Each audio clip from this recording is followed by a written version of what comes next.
And welcome back to Ask Coach Wendy alongside Wendy Mader. I'm Dave Erickson. I love this topic because this is real life. This is practical advice from a couple of experienced triathletes, and that's how to fuel on the bike and how to master those aid stations during whether it's a sprint, Olympic, half, or full distance triathlon, how to make the most out of it. So let's begin with fueling on the bike and how you make sure you have everything you need and don't lose what you've carried with you. Wendy, go.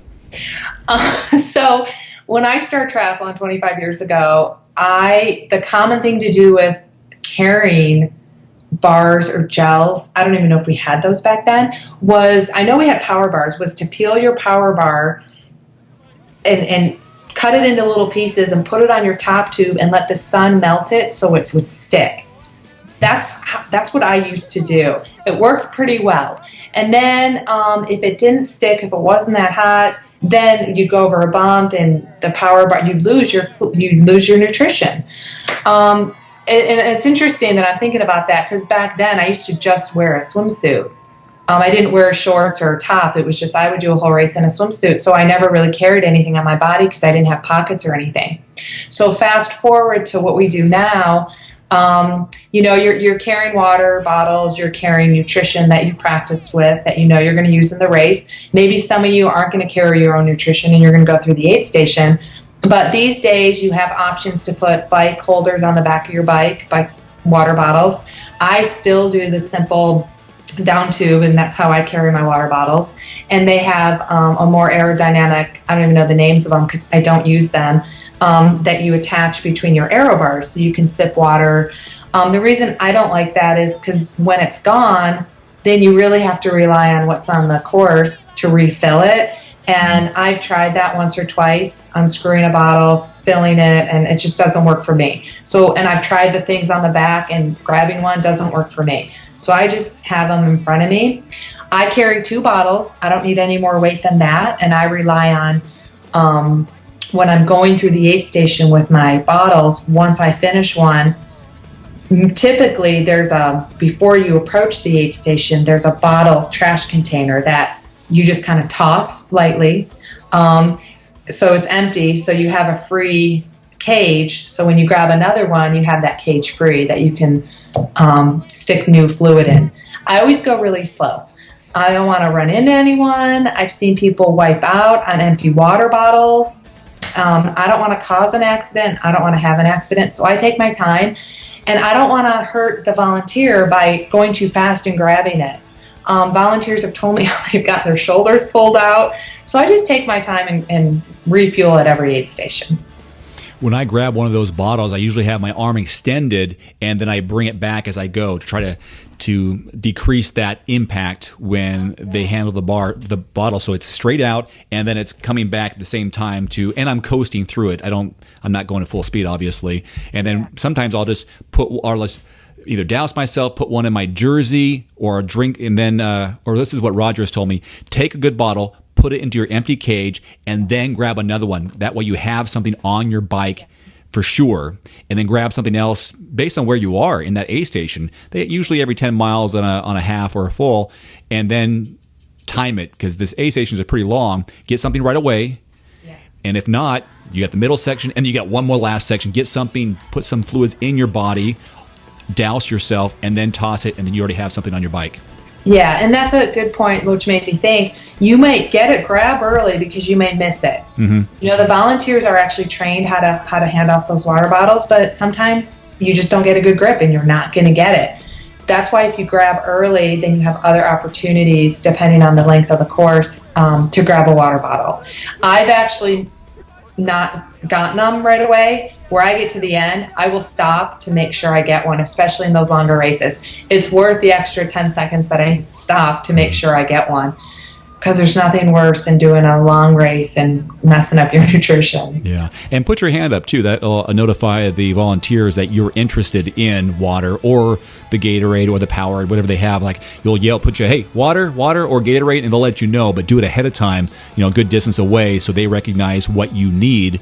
Another one of my tips would be if, for example, I like to have a banana or fluids, one of the two. I'll take bananas, I'll put them in my jersey. Mm-hmm. maybe tuck a couple of them down there, save them if I don't need it right away, but I think I may need it in about 10 minutes or so. Grab it and save it. Some people will also, you talked about the power bars, sticking them on the down tube. That seems so ancient now. But it wasn't but 5 years ago, I would tape down power bar gels or goo gels on the edge of it where you tear it off. That way I could just tear off and I'd have this long strip. I don't do that anymore because I keep all my nutrition in one bottle. It's kind of thick, but it's whatever. That's what I do. But I see a lot of people doing that. It just seems like it's a busy bike when you have this long line. I understand it's good because you're keeping track. If they say you want 3 gels per hour, you can keep track.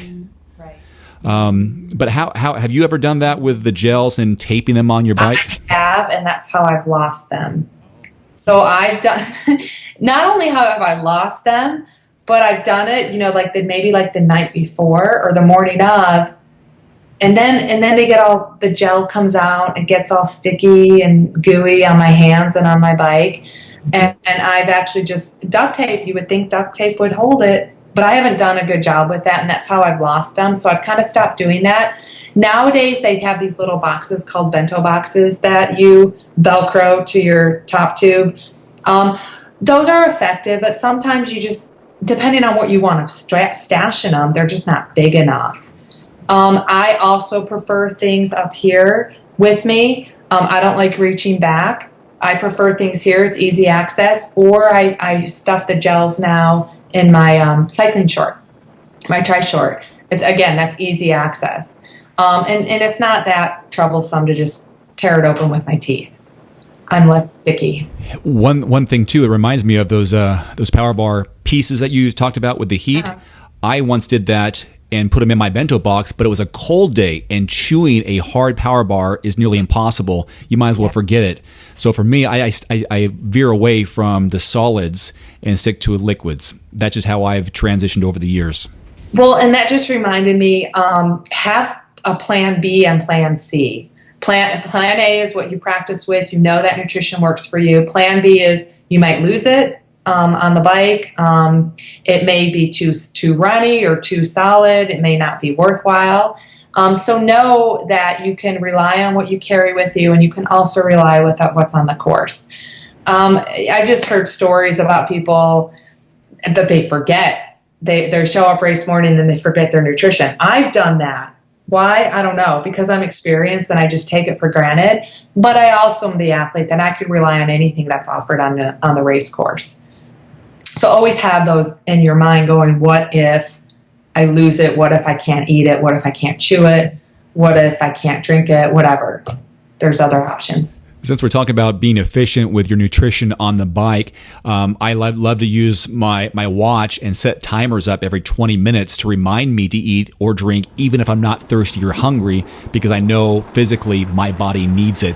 Tell me how you time out your eating after the swim, because I've heard, the first half hour or so on the bike, you probably don't need anything because you've had enough prior to the swim, or maybe you do a quick fuel up before you hit on the bike. What do you do to get yourself prepped for that first hour of cycling?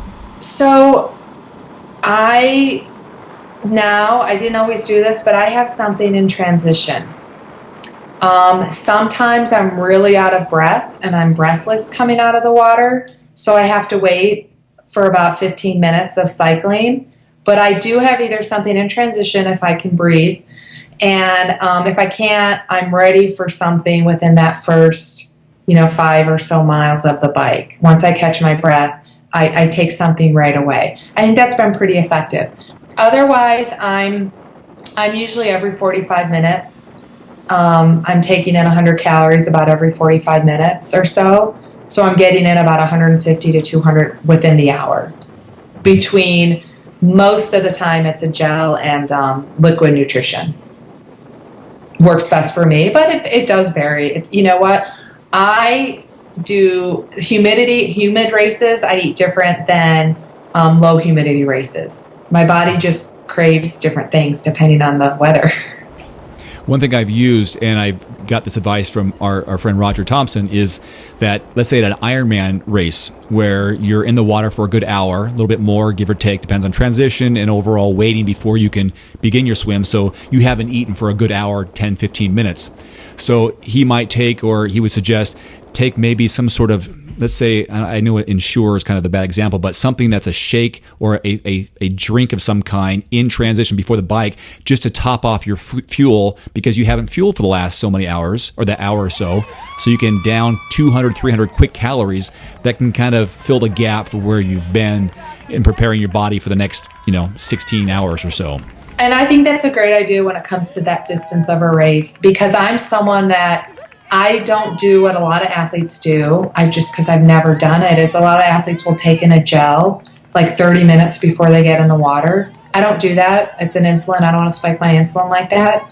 It just doesn't work for me. So I would be someone who definitely wants to eat something after an hour-long swim before I head out for that 56 or 112-mile bike. I haven't done the Ensure thing. I know what you're talking about. But I did used to do an Ensure or a Boost type product at the halfway point of an Ironman. I used to have that in my special needs bag, which is a whole nother topic. It is. Yeah, and how to prepare and use those. Okay. Well, this is good. I hope that people found some value in this. You've reminded me of some good tips too, so thank you for that. So this is how to fuel efficiently on the bike and master those aid stations. Thanks, Dave. All right, thanks, Wendy.